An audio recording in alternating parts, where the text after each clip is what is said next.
Terra LUNC Classic fam, the time is now to act and make sure your voices are heard. Let me show you exactly what I'm talking about and how you can actually have an impact on the future of Terra LUNC Classic. Now, if you're not super active on Twitter, you probably haven't seen this. LUNC Army, the project manager of the L1 task force, just tweeted this out here last night and said, as previously mentioned, there's an open slot for the L1 Community Oversight Committee.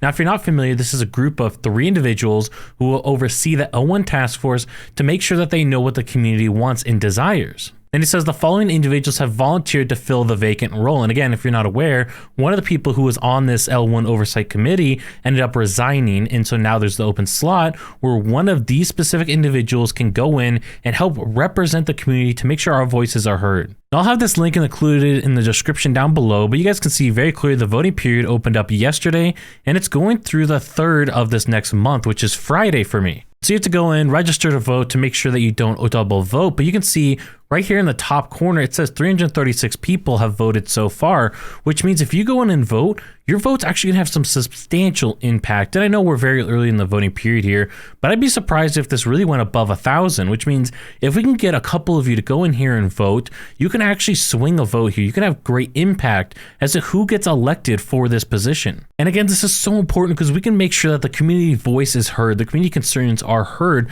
Now, this specific role is supposed to be representing the validators, but obviously that still goes back to the community overall, because validators, their job is to try and represent the community members. And so either directly or indirectly, they're still representing you as a community member. Now, as far as people actually going for this role, we first off have the Lunatics token. If you've been active in the LUNC community for a little while, you've probably heard about their project and what they're doing. We have LUNC 808. This is a validator and another individual who has been pretty active specifically on Twitter for the past couple months. So you might have heard of them as well. If we keep going down, we have Lux Payban. This is another validator and another individual who is somewhat pretty active in the Terra LUNC Classic community when it comes to the Twitter community as well. Then we have Brian Kirchhoff, who you might not entirely recognize. However, he is here representing the LUNC Development Fund validator, who you probably recognize. They are as well active on the Twitter community. And then finally, we go back to the YouTube sphere. When we look at the millennial market, you've probably seen some of his videos on YouTube. He creates some really great content over here. I'll just show you this real quick because he's really impressive in my opinion when it comes to YouTube content creators. You can see some of his different videos here, but he's been active in the Terra LUNC Classic community for quite a while as well. And he's also active in the Twitter community when it comes to that. I've personally interacted with quite a few of these different individuals on this list, and so I have some personal experience with them. And the other ones that I haven't personally interacted with, I'm going to do some more research on, and I'll let you guys know in a couple days what I'm thinking about voting for, who I'm thinking about voting for, and explain why. But let me know in the comments down below, who do you guys want to vote for right off the bat here? Who is your inclination? Who do you think could do a great job at representing the validators and the community as a whole? By the way, if you guys are enjoying this video, please consider liking the video, and while you're at it, why don't you hit the notification bell so you don't miss another video like this. Unfortunately, while we're here, I think we need to talk about another vote that's happening that's also extremely important, but a little bit more dramatic and not as fun of a topic to talk about.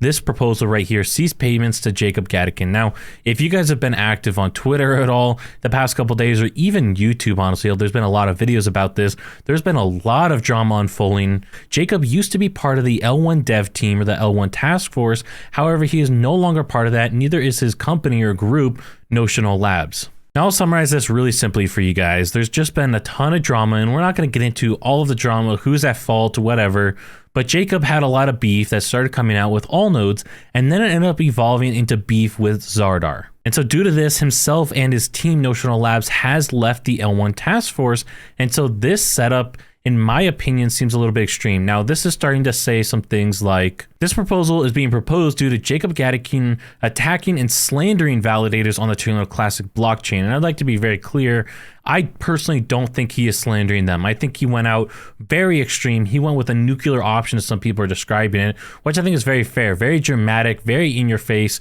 way more intense than it needed to be. It could have been handled a different way, in my opinion, but slandering is just not true. He was exposing some potential security risks, and they are true that there are some potential security risks. He just blew them way out of proportion, in my opinion. And so honestly, if we just boil this down to the bare simple facts of what's going on here, this proposal is saying Jacob attacked people online and hurt their feelings, therefore we should remove him from receiving payments, which he has removed himself from since this proposal has been made anyways. So I think, in my opinion, if we tried to apply that standard, if we just stepped aside from the situation, we just zoomed out and said, in broad terms, does it make sense for us to say this person's attacking people, maybe they're acting unprofessional online, and therefore we should no longer have them as part of our development team or no longer pay them for the development work that they accomplish?